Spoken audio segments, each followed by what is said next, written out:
আমার নাম মোসাম্মদ মরিয়ম আক্তার, আমি ক্লাস 10 পড়ি, ডালিয়া আতিশবাড়িতে উচ্চ বিদ্যালয়।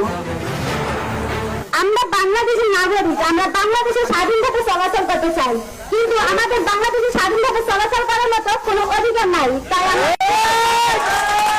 আমরা বিশেষভাবে বিভিন্ন উপজেলার কাছে একটা আকুল আবেদন করতেছি যেন আমরা বাংলাদেশের স্বাধীনভাবে চলাচল করতে পারি। আজকে এক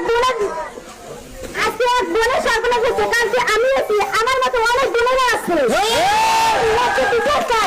এবং বাংলাদেশে আমি বাংলাদেশে কোনোদিন না বলে এভাবে সম্মান না হয়।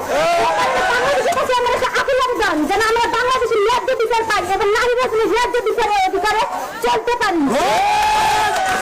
অনেক বাইরে থেকে অনেক হচ্ছে ধর্ষক এখনো ঘুরে বেড়ায়, কিন্তু এটা যে এখন গ্রাম অঞ্চলেও চলে আসে সেটা আমরা ধারণা করতে পারি নাই। রুক্ত ধর্ষণ শুরু হোক গর্জন, আমরা এখান থেকেই বুঝতে পারছি যে খালিশায় গর্জন শুরু হয়ে গেছে, তাই না? খালিশায় গর্জন শুরু হয়েছে, আর কি ধর্ষিত হবে? আমরা সবাই রুখে দেবো এই ধর্ষণ, তাই না? আমরা এই পরিপ্রেক্ষিতে আজকে যাদের সহযোগিতায় এই ধর্ষকের বিরুদ্ধে কথা বলতেছি, যেই স্কুলগুলা যেই কলেজগুলো আমাদের সাথে সম্পৃক্ত ঘোষণা করেছে তাদেরকে আমি বিশেষভাবে ধন্যবাদ জানাই।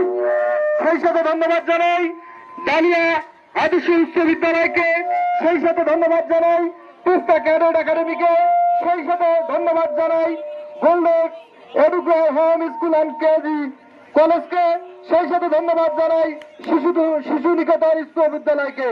আরো ধন্যবাদ জানাই এই ধর্ষকের দাবিতে যারা সাধারণ জনগণ আমাদের এই পাশে এসে দাঁড়িয়েছেন, আমি তাদেরকেও ধন্যবাদ জানাই। আমাদের একটি কথা যে আর কোনো যেন মন ধর্ষিত না হয়। এই ধর্ষণের দাবিতে আমি যখন কিছু ছাত্র আমাকে দাবি জানায় যে ভাই এটি আমরা ন্যায্য দাবি চাই, তো ন্যায্য দাবি চাইতে হলে আমাদের একটি মানববন্ধন করতে হবে। তাই আমি এই পরিপ্রেক্ষিতে ফেসবুকে একটি স্ট্যাটাস দেই যে কালকে মানববন্ধন হবে, কিন্তু তখনই আমি এই মানববন্ধনের আয়োজন করা শুরু করেছি তখনই বিভিন্ন ভাবে আমাকে হুমকি দেওয়া হয়েছে। আমি একটু কথা বলতে চাই যে কোনো হুমকিতে ছাত্র সমাজ কখনোই দাবিয়ে রাখা যাবে না। আমি আজকের এই মানববন্ধনে বলতে চাই যে কোনো ধর্ষণ যেন আর ধর্ষিত না হয়, ধর্ষকের সঠিক বিচার যেন এই বাংলার মাটিতে হয়।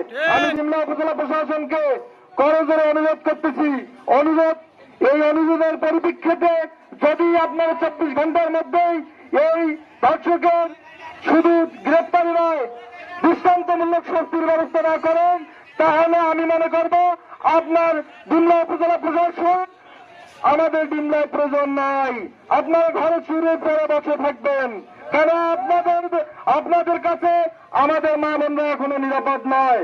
আমি ডিমলা উপজেলা প্রশাসনের দৃষ্টি আকর্ষণ করে আবারও বলতেছি আপনারা অতি দ্রুত এই ধর্ষকের বিচারের আওতায় এনে কঠিন শাস্তি দিবেন যেন আর কোন ধর্ষক এই খালিশা জাপানিতে মাথা তুলে দাঁড়াতে না পারে। আমি আরো বলতে চাই যে ডিমলা উপজেলা প্রশাসন